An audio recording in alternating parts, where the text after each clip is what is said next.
Hello and welcome back to Sports Vehicle Performance, and today we are joined by a very iconic 996 GT3, and in this video we're going to be going over why we think these are going to be the very next 27 RS and what makes them so special and iconic. Well, to start off with, we're going to take a look at the history of the Porsche 996 GT3 and where it originated from. So let's go take a look.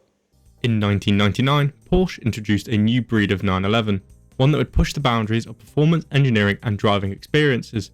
Meet the Porsche 996 GT3, a homologation special that set a new standard for the already iconic 911. The 996 generation of the 911 marked a big shift for Porsche.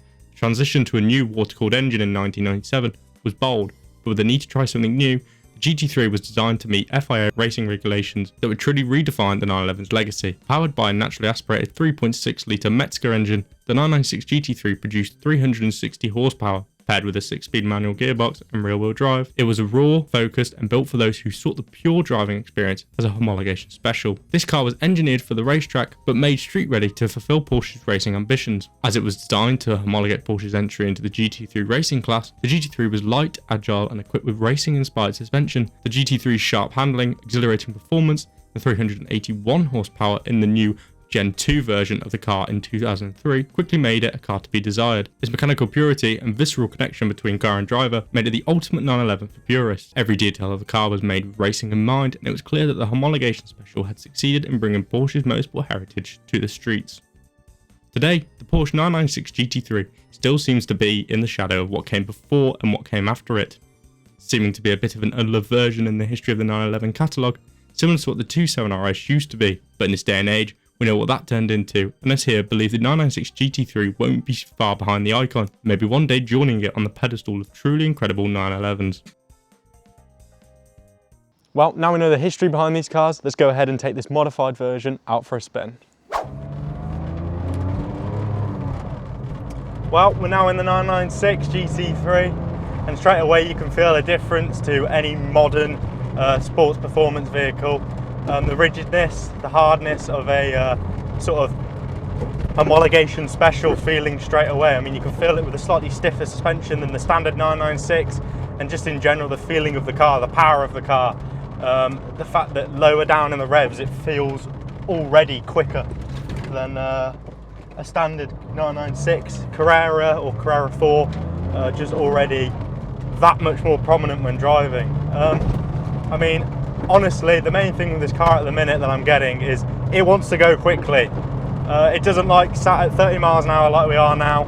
All it wants is to be revved out towards the 8,000 RPM sort of limit for the corners now. The grip level is unreal. I'm not even going quickly yet, but the almost fear factor of putting your foot down, it's just like driving an older 911. The feeling that you've got to give this car a bit of respect to really get one-to-one with it.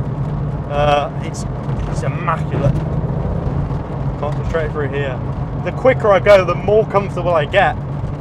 It's just like driving an old 911, and it's not like driving anything new either. It's such a different and refreshing feeling, than anything new. No drive raids, no nothing like that. It's so different, and I love it. I already am in love with this thing. It's so much fun to just get in and drive. It's something completely different.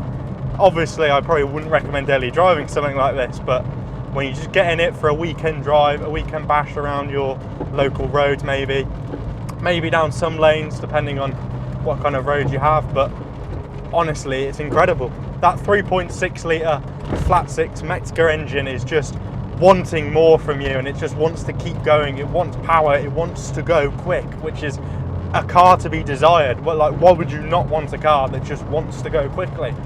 A car that wants more from you, a car that wants you to push yourself.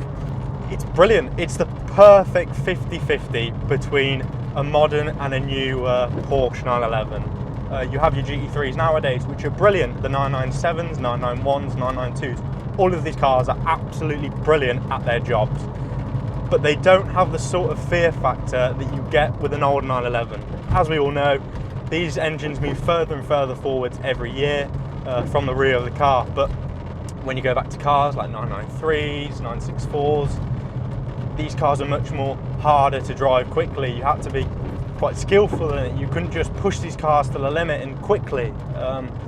It took some sense of skill, some sense of danger, some sense of where that limit is. This, though, sits perfectly in between these two cars.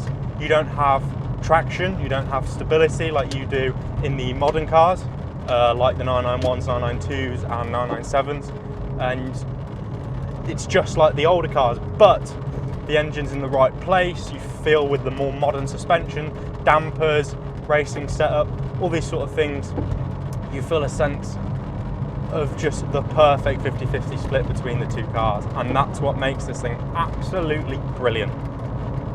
Who doesn't want a car that's in between and is in one of the best generations of 911? Because honestly, I would say this is almost it. I know people have their fans of the old 911, you can't beat it, but this thing has the sound of an older 911, with it being still a Mezger engine, and with it being a dry sump engine as well. It's not a wet sump like the other 911s of this era. Yes, it is the first water-cooled car. Yes, it does have things that people don't like, and yes, the styling may not be everyone's taste, but I think when it comes to actually driving this thing, you can see why people enjoy them so much. Because driving it now, it's just honestly sensational. It really is an unreal feeling, and it's just wow is the only word I've really got for it. It is amazing. I could not recommend something like this enough to someone who has got the money, who has the capability to go out and buy one of these cars. Because yeah, a lot of people say go out, get a 997, get a 991, these are the best track cars you could buy, and I won't doubt that for a second. But when you want a cutting edge car that's going to push you to your limit but still feel the perfect balance, where you can feel safe, you can feel like you're capably able to push a car to a limit, this is it. This is it. Well, we've just got back, and as you can see, it's a mega car to drive. It's honestly unbelievable, with no assist driver aids at all, the stability, no traction. The handling from this car is mega. It's almost a perfect sweet spot between classic and modern.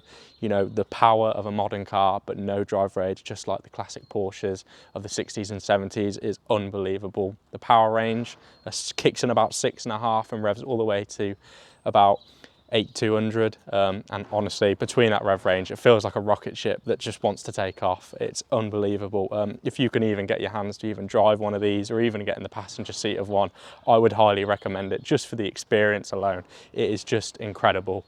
But anyway, really hope you've enjoyed this video. Don't forget to like, subscribe and comment. But anyway, that is it, and we'll see you guys in the next one. Goodbye.